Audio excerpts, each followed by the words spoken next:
Hello, welcome to my every book I read in 2023 video. I thought it'd be so fun to just kind of reflect on the whole year and every book that I read, because honestly I can't even remember what I read in January or February. So I thought it'd be fun to just go through and rate and give my thoughts on every book I read. But I'm super excited to just jump in and yeah, let's just see what books I read this year. So I did want to start in order of when I read the books. I just feel like it's the most organized, and then I can see my progression through the year and kind of see how my taste changed and what books I like. I don't know, I just feel like it's more organized that way. So I did read a total of 28 books this year, which I'm really proud of, and I think it's gonna be 29 because it is the 29th of December and I'm almost done with the book. So I think it's gonna be 29. My goal this year was 30 books, so I did one book less than my goal. But honestly, it's fine. I'm really proud that I even read that much to begin with. So at the beginning of the year, actually, I was going to the library a lot. So the first books I don't have physical copies of, but I'll put them on the screen so you can see the cover. So the first book I actually read this year was Midnight Sun. So I started off the year with that book because I saw it at the library, and I wanted to finish off the whole series by reading Edward's point of view. So I read that book. So you really just get to see Edward's point of view of the whole first Twilight book and see how he was feeling. I will say, I enjoyed the first like 75% of the book, I think. Maybe 50. I forget when the turning point happened where it kind of just got old and I didn't want to be in his head anymore. But I did think it was sweet to see his point of views in some of the scenes that I remember in Twilight that I really liked. And there was lots of sweet moments. There was also some weird moments. But overall, I gave it a 3 stars. I think the 3 was mostly for nostalgic purposes, but I did actually enjoy most of it. I mean, I think anything Twilight that came out, I would probably give a 3 stars or higher just because I like Twilight. I'm a Twilight fan. The next book I checked out of the library and that I read was The Secret History by Donna Tartt, and I loved this book. I thought it was amazing. I loved the characters. I loved the tone of the book. I gave it a 5 stars. Probably one of my favorite books of the year, which is saying something because I mostly just read fantasy now, and this is more dark academia classic literature. And I actually really loved it. I think it's a great story. I would recommend it to people. So yeah, our first 5 stars of this video.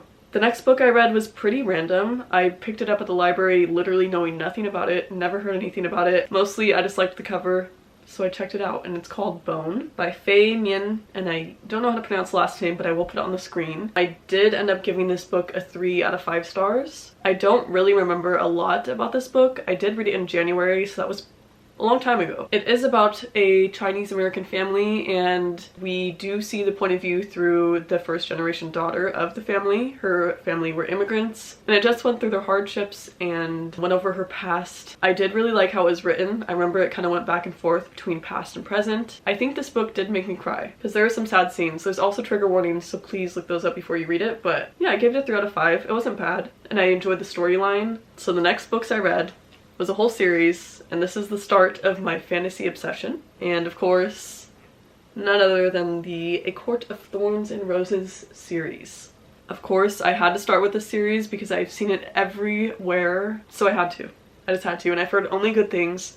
I did check out the first book in the library and read it through there, and then I bought physical copies and continued the series through all of these babies. I also did thrift the original paperback recently, and I just thought that was crazy. It was only $3.99, and these are already hard to find. I am a little sick, so I might have to take some breaks.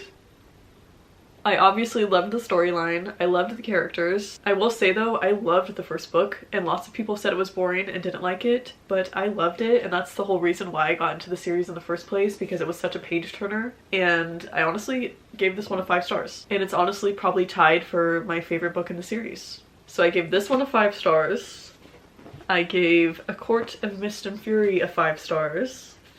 I didn't rate A Court of Frost and Starlight just because it's a novella. I mean, if you want to just stay in the world, then I think it's a cute book, but I'm not really gonna rate it just because of that. It's probably my least favorite in the series, but that's honestly to be expected. And then A Court of Wings and Ruin, I actually gave this a 4 stars. This one took me a long time to get through. I don't know if it's just because it's so long, but I did find myself getting bored at some parts, which was pretty sad. This was my least favorite book in the actual series. I didn't hate it because I liked the world and I liked the characters, but definitely not my favorite in the series. And then A Court of Silver Flames. I did love this book. I think it reminded me a lot of how much I loved A Court of Mist and Fury, except obviously we're following Nesta and Cassian. I did love Nesta's story and the development in the book. I obviously give that series a 5 stars overall just for the series itself because I do find myself thinking about it all the time. It also holds a lot of meaning because it was my first fantasy series, so I feel like I'm always going to remember this book series anyways. I think it can also be a good segue from romance to fantasy. So continuing on with my Stephenie Meyer books, I did read The Host, and this is also actually a checkout book, and I actually really enjoyed it. I did give it a 4 out of 5 stars, but I don't really remember why I gave it a 4 out of 5. I don't really remember much of the story. I remember the concept, but I don't remember enough to even remember the characters' names. I literally bawled my eyes out at the end, but then I found out there was another chapter, and then it didn't really hit me the same anymore because it just wasn't sad anymore. I don't know how to describe it, but that's probably why I gave it a 4 out of 5. I think if it would have just ended there and I would have bawled my eyes out, I would have given it 5 out of 5. Possibly, maybe. The next book I read is a more spiritual self-help book, and it is Eckhart Tolle, Awakening to Your Life's Purpose, A New Earth. And I love this book so much. There's so much that I learned from this book. Oh my god. Don't you love when you just find the coolest bookmarks in your books that you forgot about? Wow, put that right there.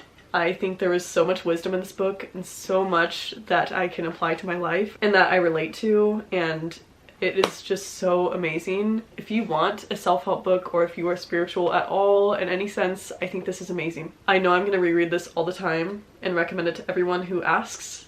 I think this is incredible. And I did give it a 5 out of 5 stars. I read Emily Ratajkowski's My Body. This is Emily Ratajkowski's memoir, and I thought it was amazing. I think everyone should read it, but it is about being a woman in this world and how that kind of plays out. And it's pretty sad, but I think it's really important, and I loved it. I give it a 5 out of 5. It's my first memoir that I've ever read, and I thought it was amazing. I also love the cover so much. I don't know. It's just really pretty. The next book is probably one of my favorites of the year. Hands down. I think it's probably like my top 5. It's Circe by Madeline Miller. I love this book so much. I cried so many times reading this. I love Madeline Miller as an author. I think she is so amazing and creates the best works of literature. I read A Song of Achilles last year, and that also made me bawl my eyes out, and it was amazing. I gave it a 5 out of 5, but this is just so perfect. I would definitely recommend this to everyone. I know there's lots of people that don't like it actually, but if you're into like literary fiction and you're into Greek mythology, I think you will love this book so much. It follows the goddess Circe. She's a witchy girl, and she has a really hard life, and it goes through everything that she goes through, and it is heartbreaking, and I gave it a 5 out of 5. Okay, so another fantasy book series, but this one I'll say is my favorite fantasy series of the whole year. I like it better than ACOTAR, not even gonna lie. Just a little bit more, and that is the Cruel Prince series. So I read this series in September, and it feels like so much time has passed since I read it. This series is easily a 5 out of 5 stars. Every single book is amazing. Holly Black is such a good storyteller, and I was just obsessed. I literally read these in the span of, I think, a week, because I just couldn't put it down and I had to know what happened next. I know there is a lot of people that don't like this series, but I just don't understand. I'd definitely say my favorite book though was The Wicked King, just because the ending was crazy. But yeah, 5 out of 5 stars. And then I have Emily Wilde's Encyclopedia of Fairies. First of all, this cover.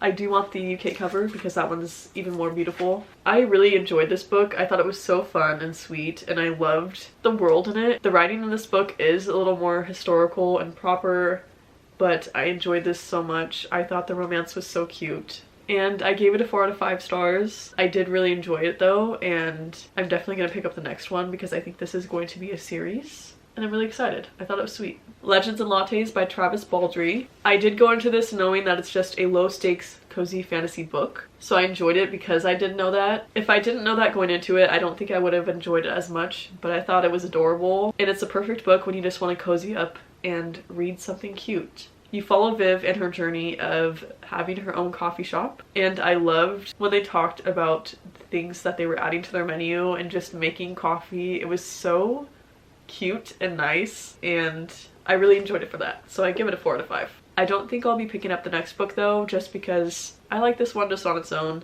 Okay, this book The Unfortunate Side Effects of Heartbreak and Magic by Brianne Randall, sorry. Honestly, I wanted to like this book so much. It's the first book that I've bought that was just a new release and a standalone, so I didn't hear anything about it from other people that read it. I just heard lots of people saying that they were excited to read it just because of how it was pitched. And I was so excited for this book. It was fall when I read this book, and I just wanted a cozy witchy fantasy, and I was so sad.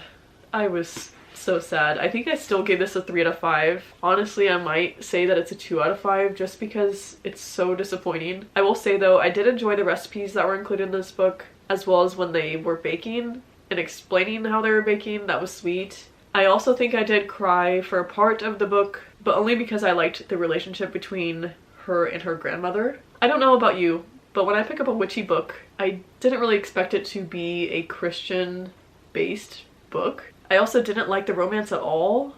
I didn't understand why we should have wanted them together. It was just all wrong. And I was so sad. I was not expecting this book to be like that at all. I just wanted something cute and witchy. I mean, I love the cover though. Like, look, that's so cute. It had so much potential. It was also pitched as Gilmore Girls meets Practical Magic. Those are like my favorite things. That was also my least favorite book of the whole year. Definitely the most disappointing. I think the rest of the books that I have to talk about, I mostly enjoyed. So it will be more positive from now on. Next I have How the King of Elfhame Learned to Hate Stories. And this is just an addition to the Cruel Prince trilogy. I love this cover so much, and the art in this book is incredible. I literally would have just bought it for the art. Like, look at that. Beautiful. And the whole book is just like that. It includes so much cute little graphics throughout the book. And it's also a hardcover, and it has this foiling on it. This is definitely just like an addition to the book. It doesn't really have a plot necessarily, but I still loved it just because I loved the rest of the books. I actually didn't rate this book just because it's not much of a plot. I just feel weird about rating shorter stories like this. But I think if you do like the Cruel Prince trilogy, then this is a great addition to just have. It basically just follows Cardan and his past and shows us how he became how he was. And I thought it was really sweet. But I will say the best thing about this book is the art. It's beautiful.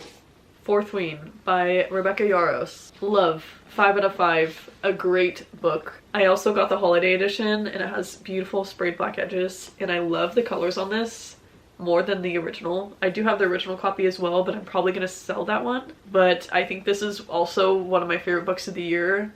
I loved this book so much. I love anything with dragons, and the romance in this was just amazing. I will say though, the author is pretty problematic, and I don't support anything that she has said personally, but the story itself, love it. And now we're getting into like my 2 spooky books that I read in the month of October. And the first one was The Ex-Hex by Erin Sterling. And this cover is so cute. I've seen this book everywhere, and I wanted something that made me get in the mood for Halloween, so I picked this up. I gave it a 4 out of 5, but I will say I might change that to like a 3.5 or 3.75 just because I don't really ever think about this book now, and I didn't read it all that long ago. I'm also just not that into romance books in general when they're not that much fantasy, and this was heavy just contemporary romance, but she just happened to be a witch. But it was just a little too cheesy for me. I did love how the book was written, and I did have a fun time with it. There was some funny parts. It's still a good book, but just not for my personal taste. And then my last spooky book of the year was Agatha Christie's Halloween Party. And this is my first Agatha Christie book ever. I saw some people having this on their like spooky TBR, and I was just really interested in reading it, so I picked it up and I really enjoyed it. It was a good atmospheric book for me during Halloween, and it's my first murder mystery book too, so I did really like it. I also love this cover. I think it's just so cute. I didn't rate this book on Goodreads. I think if I had to choose a rating for this book, it would be like a 3 or a 3.5. It wasn't bad at all. Obviously, she's an amazing writer, and I did love the storyline. It did just take me a while to get through, but I thought it was cute, and if you wanted something to read during Halloween, I think this would be a cute addition to your TBR.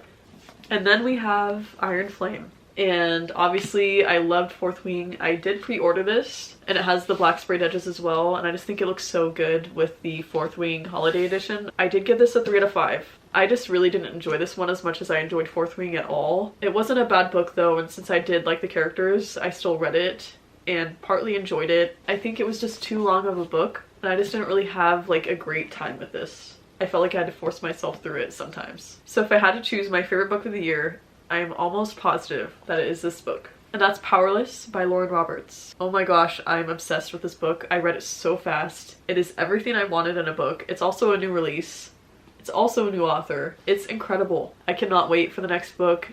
It's just crazy how much I love this. I don't really know what else to say because I can't really spoil anything, but it's 5 out of 5. I love the characters. I love the romance. I have Half a Soul by Olivia Atwater. I love this book so much. The romance is so sweet. I give it a 5 out of 5, and this is also a top read for me this year. It was just so adorable. I loved the characters and their romance so much. It was just so wholesome. I would definitely recommend this book. It follows Theodora Eddings, and she gets half her soul taken by a fairy, and it causes her to not really have the social norms and the politeness that the London society had, and I think it's hilarious and just so cute. Then I have The Handmaid's Tale. I think there's a show adapted off of this. I'm pretty sure. I think my mom watched it and recommended it to me, but I read the book because I found this thrifting and I thought it would be interesting. I also haven't read a literary fiction in a while, so I thought I'd pick it up, and it wasn't too long of a read. I didn't rate this book just because it's a classic and I didn't really know how to rate it, but I did really enjoy it, and I think the meaning behind this book was so important and necessary. At times it made me a little uncomfortable, so there was definitely a lot of trigger warnings, but I just think this book is sadly so timeless because nothing has changed. And this book was made in 1986, and it's just still so relevant. So I'd recommend that you read this if you were able. It really just changed how I thought so much, and it's kind of scary. And then for my last 2 books of the year, unless I finish Red Rising, then that will be on this list, we'll see. But I did get a Kindle for Christmas, and I got 3 months free of Kindle Unlimited, so I've been like trying to just read as much as I can on that while I have it for free. But I have read 2 books on here already, and I'm obsessed with them. I wanted them in physical copies, but I can't find the first book to this series anywhere. It's like $140 on Amazon. I don't know what's going on. But I read The Serpents and the Wings of Night by Carissa Broadbent, and I'm obsessed. I loved that book so much. I literally read it a few days ago and I finished it. Easily a 5 out of 5 stars for me. I love anything with vampires. It's just right up my alley, and it's the perfect fantasy romance for me. I think that would be almost tied with Powerless, but just like slightly under. But I love it so much. It was like my second favorite book of the year. I also read the novella 6 Scorched Roses, and that was incredible as well. And I was so surprised. I think it was amazing. I'm not used to novellas being so well written, and it was following a whole different character and a whole different story and developed it so well in only I think 170 pages. It was definitely the best novella I've ever read for a series. Not that I've read very much. You could definitely just read that book without knowing anything about the series at all. It's wonderful. I gave both of those books 5 stars, and I think it's such a good way to end off my year. But yeah, that's all the books that I read this year. I am so proud of myself for reading that much, and I'm so happy with the books that I read. I think it was a very good reading year. I have so many reading plans and lots of series that I want to get into next year, so it's gonna be a good one. So those are my stats and all the books that I read this year. I hope you enjoyed this video. It was fun to just go over all the books I read because I kind of forgot about lots of these books. And I can't wait for next year and more reading. Thank you so much for being here. I hope you had a wonderful year, whether that's with reading or just in general. And I wish you a good day. And I wish you a good new year. And yeah, thank you.